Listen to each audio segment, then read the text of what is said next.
Kita hari ini terstruktur dan tersistematis, kawan.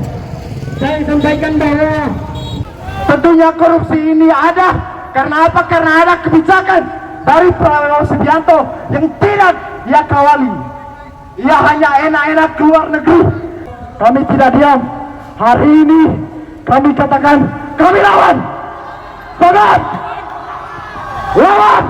Dan bagi kami, Indonesia ini sudah di ujung tanduk, kawan-kawan. Bahwasanya program akan gratis dan koperasi Desa Merah Putih harus benar-benar dievaluasi secara total dan transparan, kawan-kawan. 8. Asta dosa Prabowo Gibran. 1. Rupiah melemah, rakyat yang menanggung akibatnya. 2. BBM naik, hidup makin sesat. 3. NBG lahan korup, sektor pendidikan kesehatan dibiarkan. 4. Tentara dan polisi dicari kerja, sipil disiram air keras dan penjara. 5. Militerisme bangkit, supremasi sipil diterancam, kawan-kawan. 6. Tanah di rakyat dirampas, pemodal diistimewakan. 7.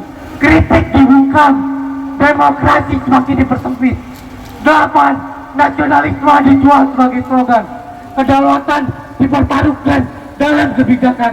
Itu 8 asta dosa Prabowo Gibran. Rejim yang bengis, rejim yang tidak berpihak kepada rakyat kecil, rejim yang sangat-sangat goblok. Mungkin itu saja orasi dari saya, kawan-kawan. Akan lanjut oleh latar lain. Ini adalah bentuk permasalahan yang diawali dari masa pemerintahan Prabowo Subianto dan Gibran Raka Buming Raka, anak kandung dari Presiden Jokowi yang ganteng tengil itu.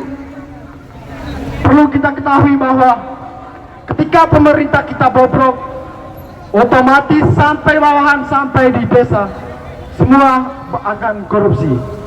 Korupsi yang paling nyata sekarang adalah program dari Prabowo Subianto itu sendiri yang ia bangga-banggakan, program makan bergizi gratis, yang kenyataannya programnya tidak sesuai wacana dan keinginan rakyat Indonesia. Buktinya apa, kawan-kawan? Buktinya ada korupsi besar-besaran di lembaga BGN. Tentunya korupsi ini ada karena apa? Karena ada kebijakan dari Prabowo Subianto yang tidak ia kawali. Ia hanya enak-enak keluar negeri yang katanya ingin negara kita berdaulat. Tetapi kedaulatan itu kita masih mengemis. Kita masih dijajah oleh negara kita sendiri. Kita dianaktirikan oleh Prabowo Subianto. Dan bukti yang paling nyata, hari ini beliau dengan tampang, dengan muka pengisnya itu masih menerima tamu dari Jerman, kawan-kawan. Itu yang menjadi permasalahan kita hari ini. Kenapa aksi kita dibatasi di tempat ini yang seharusnya di Istana Merdeka, tapi ya takut kita mengganggu suatu kebijakannya dengan orang Jerman yang katanya itu menstabilkan ekonomi. Tetapi apa, kawan-kawan semua? Kenyataannya ekonomi kita masih lemah, masih terus dijajah oleh bangsa kita sendiri. Ekonomi kita dijajah, politik, hukum dan HAM kita. Tentu yang kedua adalah terkait undang-undang Polri.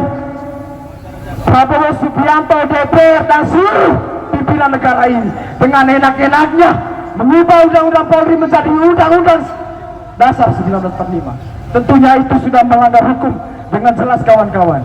Yang mestinya pihak kepolisian yang tadi di sebelah sana juga menghadang kita, tetapi dengan santainya mereka masih mengobrol di depan sana, kawan-kawan. Kita dianaktirikan oleh mereka, kita diasingkan oleh bangsa kita sendiri, kawan-kawan. Kami dari Aliansi Mahasiswa Universitas Bung Karno, kami tidak diam. Hari ini kami katakan, kami lawan. Semangat! Lawan! Merdeka! Terima kasih. Datang ke sini untuk menyampaikan aspirasi, tetapi sangat disayangkan, kawan-kawan. Kami selalu dihalangi oleh bapak-bapak kepolisian, yang dimana seharusnya tugas daripada kepolisian itu mengayomi, melayani, kawan-kawan. Tapi tidak ada tugas dari bapak-bapak kepolisian itu untuk menghalangi kami untuk menyampaikan aspirasi. Maka, kawan-kawan, hari ini kami menyikapi bagaimana permasalahan bangsa yang terjadi pada hari ini. Semakin banyaknya permasalahan-permasalahan bangsa, dan bagi kami Indonesia ini sudah di ujung tanduk, kawan-kawan. Dan adanya banyaknya praktik korupsi, banyaknya simpang siur penyalahgunaan kewenangan, dan banyaknya kebijakan-kebijakan yang tidak sesuai dengan untuk masyarakat kecil, kawan-kawan. Dan hari ini kami menyikapi satu hal, yaitu program makan bergizi gratis dan koperasi desa Merah Putih, kawan-kawan. Bahwasanya program makan gizi gratis dan koperasi desa Merah Putih harus benar-benar dievaluasi secara total dan transparan, kawan-kawan. Karena anggaran program makan gizi gratis merupakan anggaran yang sangat besar, sehingga sektor pendidikan dan kesehatan itu selalu dibiarkan, kawan-kawan, oleh Bapak Presiden Prabowo Subianto. Dan kami juga melihat bahwasannya nilai rupiah yang semakin meningkat dan daya beli masyarakat semakin melemah. Ini merupakan bentuk suatu kemunduran Indonesia, bentuk suatu kemunduran negara Indonesia ini, kawan-kawan.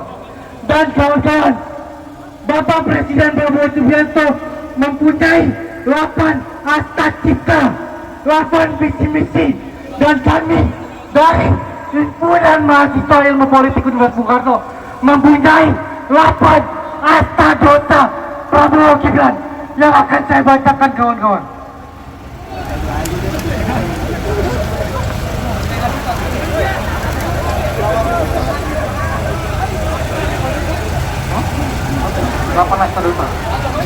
Delapan asta dosa Prabowo Gibran. 1. Rupiah melemah, rakyat yang menanggung akibatnya.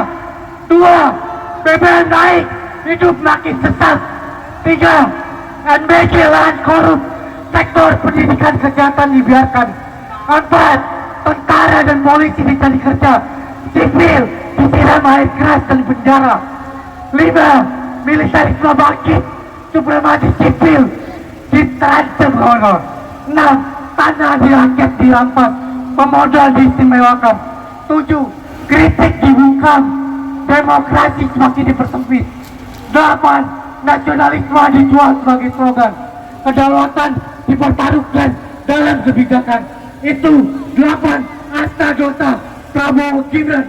Rejim yang bengis, rejim yang tidak berpihak kepada rakyat kecil, rejim yang sangat-sangat goblok. Mungkin itu saja orasi dari saya, kawan-kawan. Akan lanjut oleh Rata Roy.